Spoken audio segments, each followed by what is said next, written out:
There is something deeply wrong with Drake. After 1 month of the war that was the Drake and Kendrick Lamar feud, nobody came out of it looking worse than Drake. Kendrick did not drop, bro. Not again, bro. A fucking again? Trying to strike a chord, and it's probably A minor. Oh! It wasn't looking good after last night. Let alone right now. Essentially, overnight, Drake went from being the standard of hip-hop and one of its most respected veterans to being the joke of every hip-hop meme. I'm at the pool party. BBL Drizzy, I'm at the pool party. And they just called you a petty. You a chumbo? Whether you're in the industry, a die-hard hip-hop fan, or a casual listener, the general consensus is that Drake is somehow at the lowest point of his career. But it should be said that this is all Drake's fault. To the rest of you, the non-believers, the underachievers, the tweet and deleters, you guys make me sick to my stomach, fam. Honestly, if you guys want to look in my eyes, you guys want to do something? You guys, that's what I thought. No. Because before Drake was hated, he was loved. Ladies and gentlemen, Drake! The Toronto rapper may not have had the toughest upbringing in the traditional sense, but to everybody who's followed Drake's career, you understand that Drake fought hard to get to the top of an industry that did not love him. Drake, you like Drake? No. And because of that, as Drake's career continued and his name became bigger and bigger, he was somewhat of an underdog, and for that, you kind of wanted to root for the guy. Which is why by 2016, Drake was one of the biggest artists not only in hip-hop, but the world as a whole. Essentially becoming the poster child of hip-hop's most successful era. And of course, the reason why Drake was able to do this is essentially because he managed to separate Drake the person from Drake the brand. Drake the person was using ghostwriters to make his raps, but it didn't matter because Drake the brand was still making hits. And honestly, as long as these two entities stayed separated, Drake would never fail. Speaking of brands though, no sponsorship, but I would appreciate it if you guys, dropped a sub. This video will probably put me over 36,000, so I'd appreciate it, a step closer towards that 100K plaque. But yeah, anyways.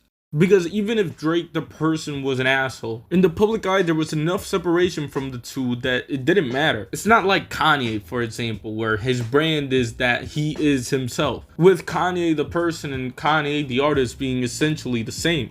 And that goes for most rappers, because that is what hip-hop is built on, right? Being real. But hey, Drake made it work. Or at least he made it work until those two worlds became one. Much has been said about Drake's battle with Pusha T, but as time continues to tick on, the story of Adidon becomes one of the most greatest iconic diss tracks of all time.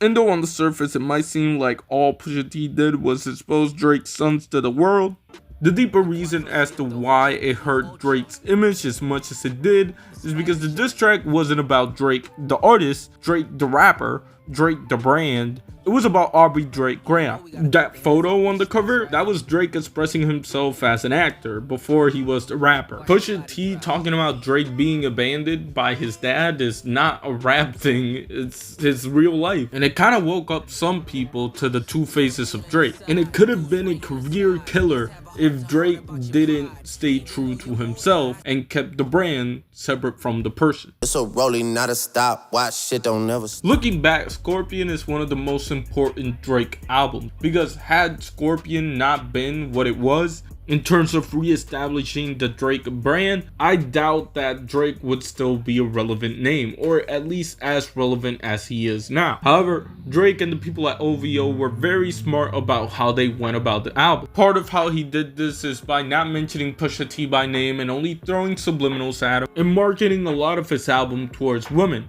Everybody get your motherfucking roll on. A very important audience for the Drake brand, because as long as women like Drake, then men who want women are going to like Drake because women like Drake. And if anything, 2018 rejuvenated Drake's career. By 2019, he was nominated for 7 Grammys, taking home 1 of them, which is, by the way, more than Pusha T did that night. So hey, maybe brand management really does work. Also, Billboard named him the artist of the decade for what it's worth. And as we move moved into a new decade, it really did seem like there was no stopping the Drake train. Dark Lane demo tapes had its own chart-topping hits, and the CLB era had people putting broken hearts on their head. The point is that Drake was as big of a brand as ever, and as of last year, Drake managed to surpass Michael Jackson on the all-time leaderboards when it comes to #1 hits. However, it was the record-breaking first-person shooter that would start a domino effect that would make the two worlds of Drake become one. Because though Drake the brand was indestructible, or at least it seemed like it, the actions of Drake the person was going to catch up with the brand one way or another. Which is exactly what happened on March of 2024.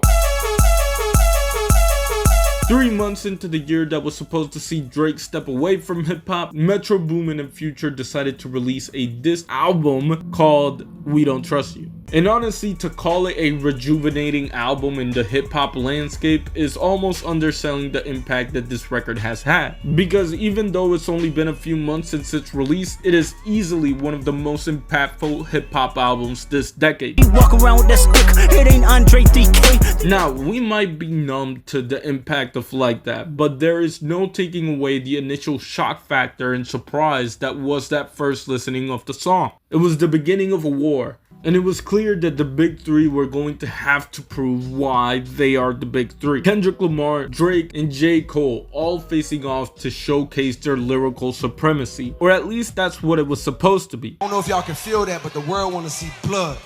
So I say all of that to say, in my spirit of trying to like get this music out, I ain't gonna lie to y'all, I moved in a way that I feel spiritually feel bad on me. Like I try to like jab my nigga back and I try to keep it friendly, but at the end of the day, when I listen to it and when it comes out and I see the talk, that shit don't sit right with my spirit. That shit make me feel, that shit disrupts my fucking peace. Almost immediately, something seemed off when J. Cole apologized to Kendrick Lamar. Of course, he had just released 7 Minute Drill, and it wouldn't be too out of this world if J. Cole just felt like he was doing too much. However, something about the apology just never made real sense to anyone, and it all started to make sense once Drake released Push Ups. Because Drake has this one fatal problem in every rap beef that he gets into, and it's that whatever he doesn't have in terms of lyrical talent, he makes up for in personal shots. More specifically, personal shots at the person's significant other, whether it be a wife, a husband, a boyfriend, a girlfriend. Drake will, for whatever reason, bring it up. From Common to Serena Williams to Kobe Bryant to Dylan Brooks, and even Metro Boomin and Future. Rewinding 6 years back, that is what got him in hot water with Pusha T, mentioning his fiance, and here he is 6 years later doing the same thing, but this time with Kendrick Lamar. I be with some bodyguards like Whitney. Insinuating that Kendrick's wife was cheating on him with bodyguards. Something that Kendrick Lamar did not take very well. And well, Kendrick Lamar went at him personally. It began with Euphoria questioning Drake's fatherhood, or more accurately, the presentness of Drake in his child's life. Then he followed that up with 616 in LA, where he questions the friends he has around him. An insecurity that Drake has brought up a lot since the beginning of his career, which does make you think how much he thinks about that. And though Drake promised that Family Matters was going to be the red button that would destroy Kendrick Lamar, it was basically ineffective with the release of Meet the Grahams, which was an even more personal look into Drake, once again highlighting the difference of the two worlds to a mass audience. Lastly, there was Not Like Us.